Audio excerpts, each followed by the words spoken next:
Good morning mga idol! Happy Wednesday! Tayo magluto ulit ng another kids baon. So ito yung leftover natin kahapon na tuna in can na maliit. So gagawan ko ito ng paraan. Dito sa tuna mga idol ay i-drain ko ito para hindi masyadong matubig. Ito yung tuna na ito ay yung leftover kahapon at nakakan ng maliit lang.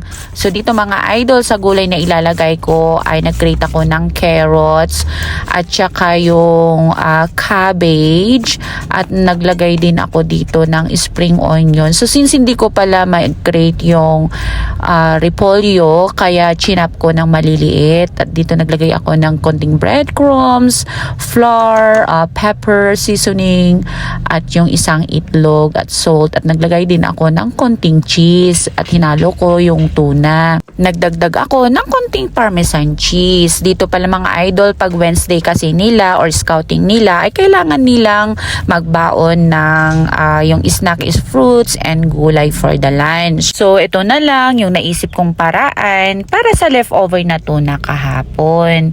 At ito nung nagawa ko na yung mixture ay gumawa ako ng papatis style. At nakagawa pala ako ng 5 mga idol. Saka ko naman iprinito ng dahan-dahan para maluto yung loob niya. So habang ako'y nagpiprito dito mga idol, iprinipare ko din yung morning snack nila. So si Bunso kasi ay morning lang. So ito lang yung baon niya. Ito yung fresh na tomato. Tinanggal ko yung seeds niya dyan at nagkat ako ng konting apple. Kay ate naman, ang morning snack niya ay yung apple. At yung hindi ko na-grate kanina na carrots ay tinago ko sa isang container kasama nung maliit na apple kasi pwede ko pa rin gawin yan na juice nila. So ito luto na yung patties ay kaya nilagay ko sa strainer. So dito mga idol, mag-assemble na tayo ng kanilang lunch or at saka morning snack. Ni ate ay naglagay ako ng toppings na yung seaweeds. Naglagay ako ng 2 tuna vegetable patties. So, ito yung lunch ni ate. May rice, nilagyan ko ng konting seaweed. At ito yung tuna patties na may mga vegetables. So, ito yung lunch niya. Ito yung combination para sa lunch niya. Fresh tomato.